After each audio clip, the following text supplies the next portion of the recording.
Hi guys, welcome back to my channel. Guys, ngayon nandito tayo ngayon sa Annecy. Tingnan nyo dito ngayon, sa garden tayo, so sa tabi ng lake. Tingnan yung mga puno dito. Kahit nasa city, tingnan nyo. So, city siya, pero punong-puno siya ng mga puno, diba? So, okay na okay to pag summer. Merong pagsisilungan. And then, dito naman, yung mga boat. So, pwede ka ditong mag-rides. Actually, dito yan. So, dito itong Lebelo. Focus natin.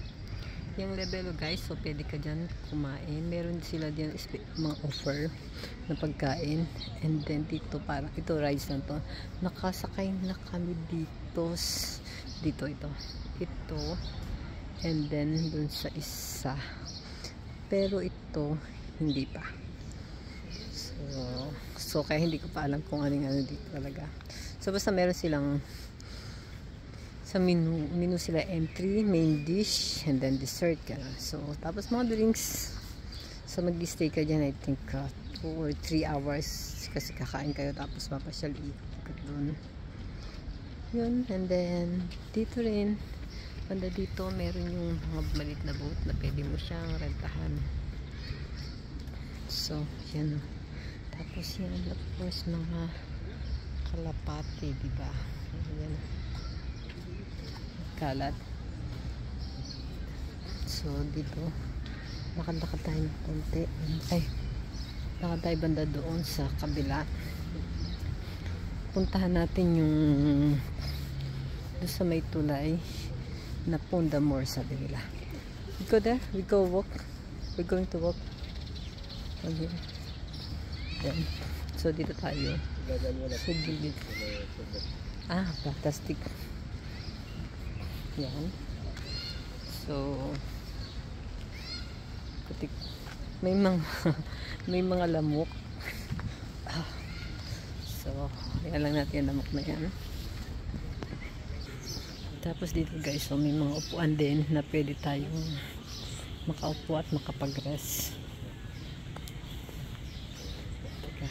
Okay. And then dito din yung fountain. Kaso hindi pa siya gumagana dahil hindi pa naman summer. Ang summer dito guys magsisimula ng June 21. So today is June 2. So hindi pa siya summer. Pero yung mga tayo na nila tingnan yung mga flowers. So pagdating ng summer, so ang gaganda ng mga to. Ang kaso ngayon, so medyo basa pa yung daanan. Tingnan nyo dito. So kailangan natin iwasan yan. Ito guys, ito naman tayo sa Pont d'Amour. Ang tawag nila dito. So, Bridge of Love. Diba? So akyat tayo. So yun. So actually dito one of the iconic dito sa Annecy. Kung may research mo siya guys sa Annecy, isa ito sa mga pinapakita. Yan.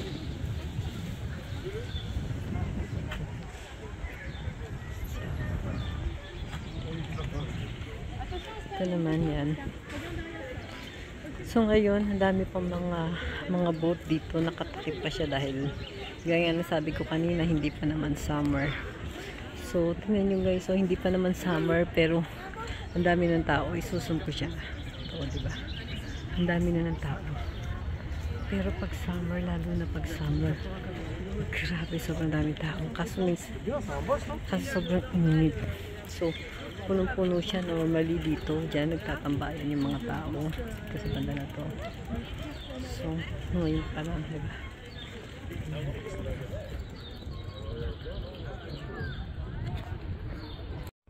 Yan, nakababa na tayo dun sa Pont d'Amour. Then dito sa lake, maglakad tayo dito. Diba? Yan. So maganda ngayon maglakad-lakad kasi walang hindi mainit. I mean, hindi talaga mainit. So nakita niyo naman naka-jacket yung mga tao dahil malamig-lamig pa siya. So kaya makapaglakad tayo ng maganda dito.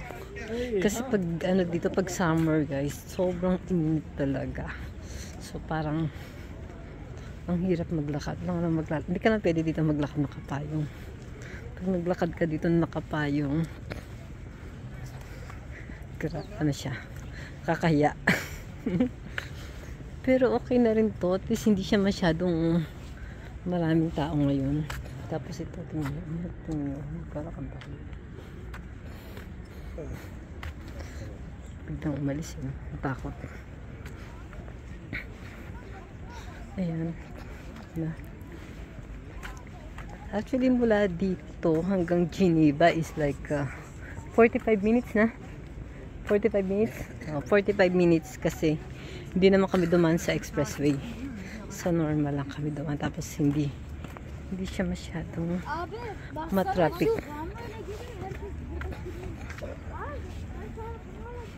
So, tapos, dito naman na si comment s'appelle ça encore, madame? This one? What's the name of this? Île de l'Oiseau. So, island ng mga ano. Île de l'Oiseau is a island of the bird. Yan siya. Yan. So, hindi pa na masyado mainit pero okay na rin. Nagsisimula na yung mga ice cream.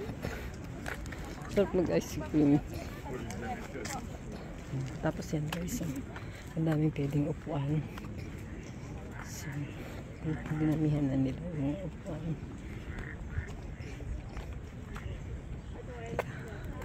Teka, time natin dito isum to.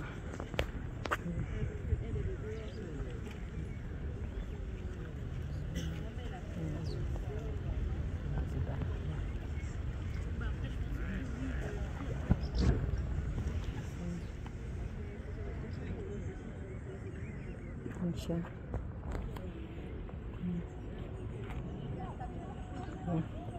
So lakad ulit tayo.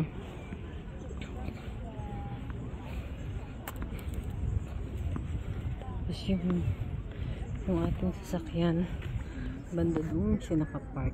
So medyo maglalakad-lakad tayo na malayo-layo. Malayo eh.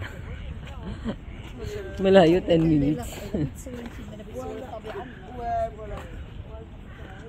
Ayan. So diba, pati aso dito ang mga siya. Pasyal-pasyal lang.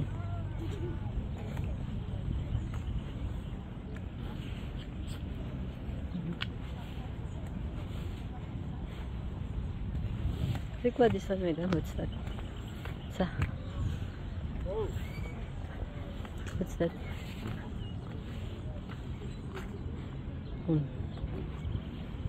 Hindi namin alam kung ano yun. Ito yung guys, so yung sinasabi ko kanina. Bakit na tayo ngayon?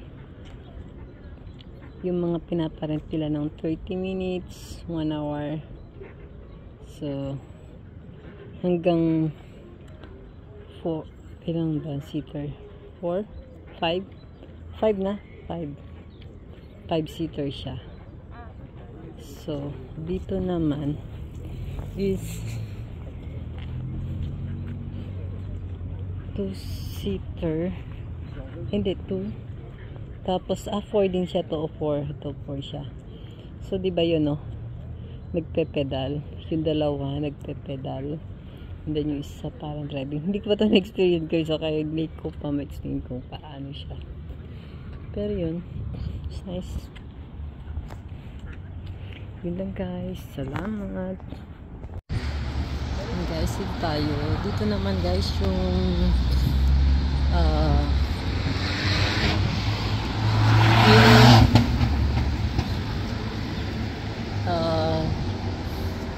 ito pala dito tayo ngayon sa Fondilal. Tapos guys, ito naman yung isa sa mga iconic na Condilil na. Condilil. Yan po, dito pala tayo. So, Dito tayo. Condela. Vino, di ba? Pale di Lili. Ito naman guys, Pale di Lili.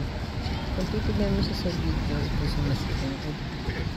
Ayan siya guys. So, kitang-kita nyo sa ano. Ito sa isa rin sa mga iconic dito sa Annecy. Ayan. Pale di Lili. So, kalsada na to. Tapos kanina, dito tayo galing. So, ayan. Dito naman tayo sa kabila maglalakad.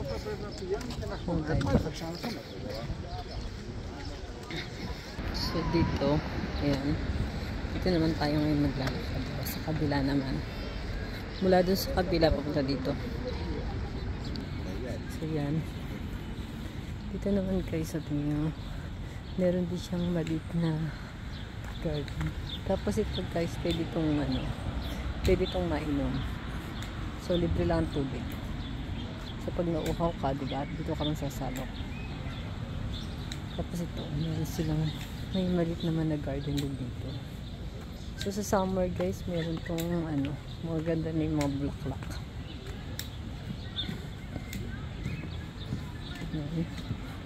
So, diba, maraming mga upuan. Pag napagod, pwede tayong mag-relax dito.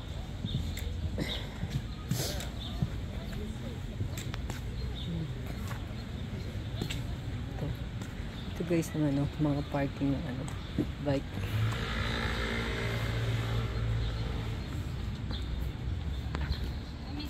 Ito yung boat kaya.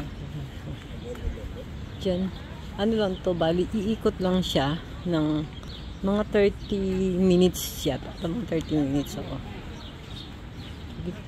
Ikot lang dyan.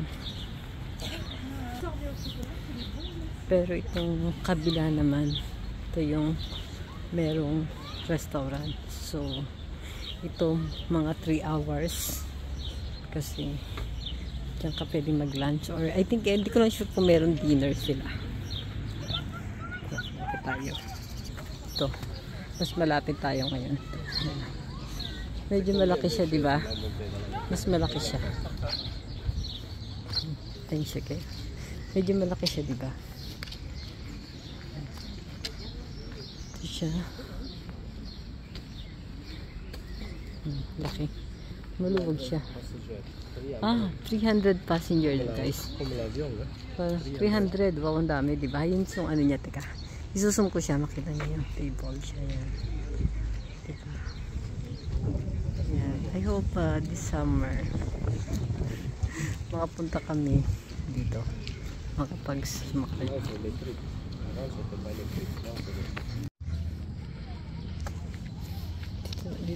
Dito naman tayo guys. So, pupunta na tayo dun sa ating service. Yan. Tapos ngayon guys, so dito pwede kung meron ding exercise. Free na, wala ng gym. Hindi mo na kailangan pumunta ng gym. Kasi meron ng gym dito, diba? Sa labas. Yan.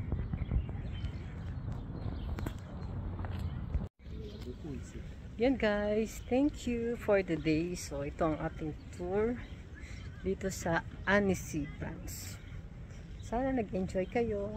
Thank you. Susunod. Bye.